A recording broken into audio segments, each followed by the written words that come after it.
Voltamos aqui com o varejista e agora a gente vai falar de um termo, olha só que interessante, fintechização do varejo. Ou seja, o varejo se transformando em fintech, e eu vou conversar bastante sobre esse termo, que obviamente é a parte que envolve as finanças, os recursos financeiros dentro do varejo. E para isso eu trouxe Wagner Moraes, que é CEO da A&S Partners, que trata, obviamente, dessa questão das fintechs do varejo. Wagner, principalmente, quero te agradecer aqui pela presença no Varejista. Muito obrigado.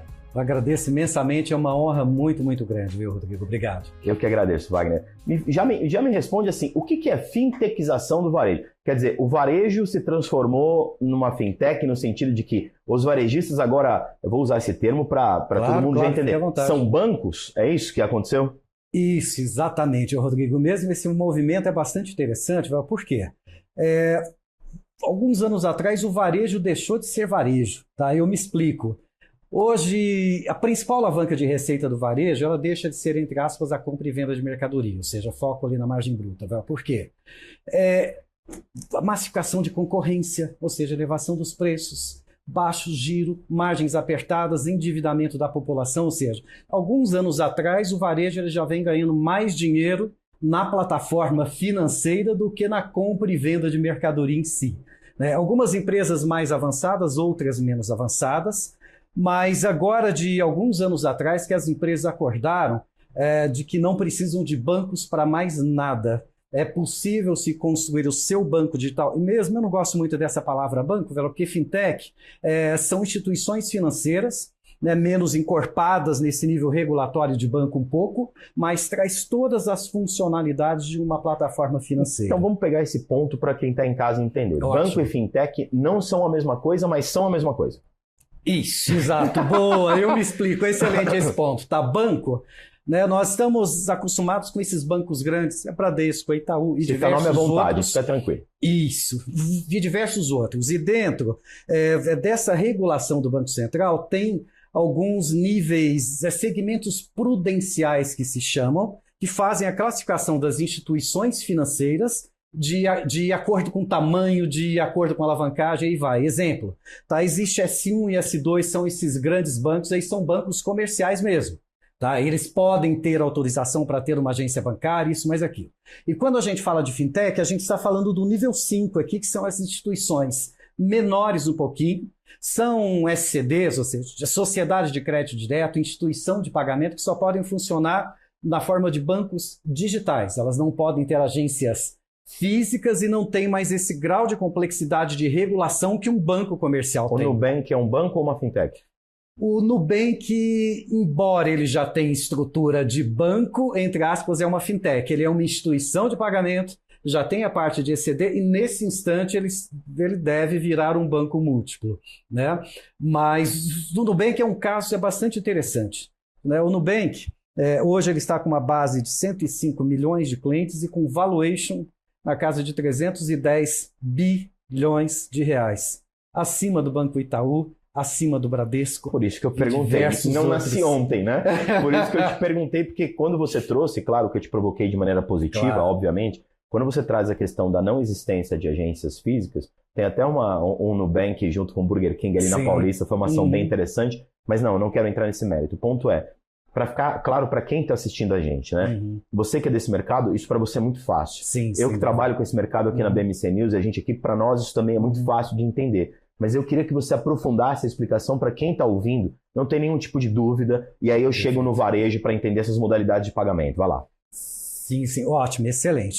Olha só, pessoal, vamos lá. Um banco comercial são essas estruturas maiores, um nível de prestação de contas ao Banco Central e ao Sistema Financeiro Nacional com uma complexidade muito maior. Eles podem ter agências físicas, eles podem emitir CDBs e captar o seu dinheiro, te pagar uma taxa de juros. É diferente de uma fintech, um banco digital. Ele não pode fazer a captação do seu dinheiro, ele não pode emitir CDBs e ele não pode ter agências físicas, operar apenas de forma digital, no celular mesmo, na verdade. Isso é excelente, tá? Porque faz a digitalização da jornada do cliente, né? É bom isso, né? Abre espaço para diversos novos entrantes, olha, visto que não tem o mesmo nível de complexidade de montar um banco comercial, então é uma estrutura muito mais leve quando se comparam a essas, né? E outra, isso está muito em linha, Rodrigo, com o que o Banco Central, né, ele está querendo, que tem atuado aí de maneira brilhante. Vou te passar um dado só muito rápido. Hoje o Brasil possui a segunda maior concentração bancária do mundo. A concentração bancária do Brasil está na casa de 76% em cima de 5 bancos. Bradesco, Itaú, Santander, Banco do Brasil e Caixa. Equivale a dizer que 76% do nosso PIB está transitando dentro desses 5 bancos. Isso é prejudicial demais, olha, por quê? Restringe acesso a linhas de crédito específica, aumenta o custo do dinheiro, aumenta o custo de tarifas bancárias, etc. E desde 2013, o Banco Central vem trabalhando forte nessa regulação para que abra espaço para novos entrantes, fintechs, né? E um dos grandes objetivos é exatamente diminuir essa concentração bancária. Exemplo, o Brasil fica atrás da Holanda, só que tem uma concentração bancária por volta de 98%, mas Holanda é um caso à parte, que vale dizer que existem 5 bancos. Mas Estados Unidos é 41%, China 39%. Nossa, e o Brasil 75%. E se Europa, de maneira geral, na casa de 40%, 41%, e Brasil 75%. E detalhe, quando a gente fala desses mercados lá fora, essa concentração é em cima dos 10 maiores bancos, não dos 5 maiores bancos. Ou seja, há um espaço muito grande para crescerem as fintechs aqui no Brasil. Sem sombra de dúvida, é exatamente isso. E por que para o varejista é melhor, se é que é, por favor, é uma pergunta. Claro. É melhor ter uma fintech, ou melhor, se tornar uma fintech, do que, por exemplo, ter um auxílio do ponto de vista de crediário, pagamentos, seja o nome que a gente quiser dar, para meios de pagamento dentro da loja dele? Por que é melhor uma fintech do que recorrer a um banco tradicional, por exemplo? É o que a gente chama de custo de intermediação financeira e custo do dinheiro. Eu me explico. Existe o cartão de crédito ali do varejista. Tá. Via de regra, ele não pode emitir direto.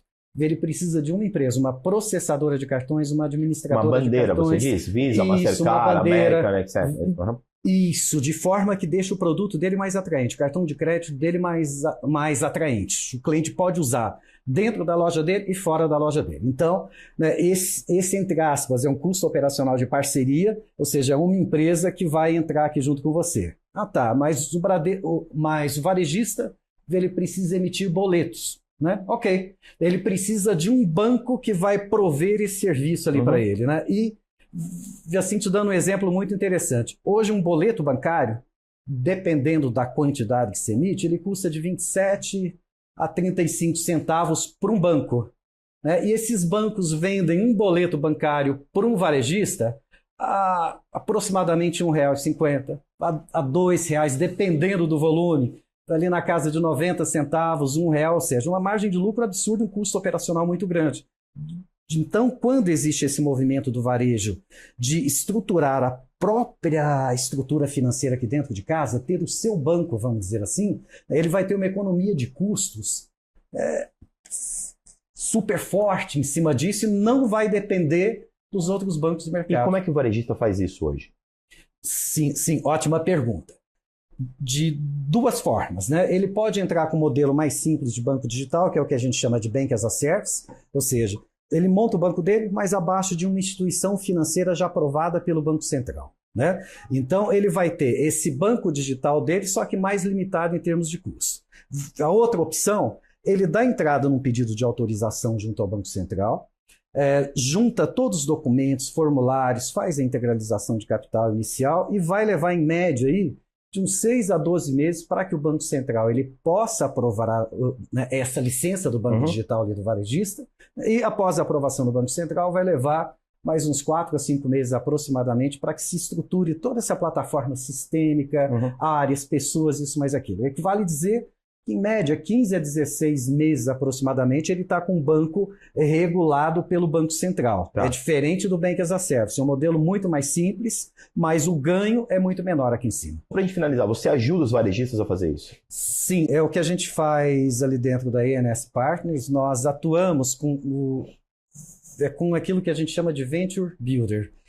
A gente entra junto com o empresário, com o varejista, a gente entende a operação, a gente faz a arquitetura, Nós implementamos as áreas, operações, buscamos profissionais, esteira de produto, ou seja, vale dizer que nós estruturamos os bancos de forma end-to-end, início, meio e fim, e todas as áreas de possibilidades. Né? Então, essa é a nossa experiência, é o que a gente já tem feito com as grandes redes aí de varejo. Nos últimos 3 anos foram 9 bancos e hoje estamos estruturando mais 6 bancos hoje nesse exato instante. A&S Partner. Isso, A&S Partner. Quem quiser, com certeza, aí dos varejistas entrar em contato, tem aí realmente o Wagner Moraes como uma ótima opção. Wagner, brigadíssimo pela sua entrevista, extremamente esclarecedora, né? Fácil das pessoas entenderem o que é esse conceito da fintechização do varejo. Com certeza uma entrevista que muita gente vai salvar para ver várias vezes, tá bom? Brigadíssimo pela sua presença mais uma vez. Eu agradeço imensamente, uma honra muito, muito grande estar aqui com vocês, agradeço a oportunidade. Muito obrigado. É isso. Daqui a pouco a gente volta com mais uma entrevista, é 1 minutinho, a gente já volta com o varejista BMC News, informação que gera valor. Obrigado, até já.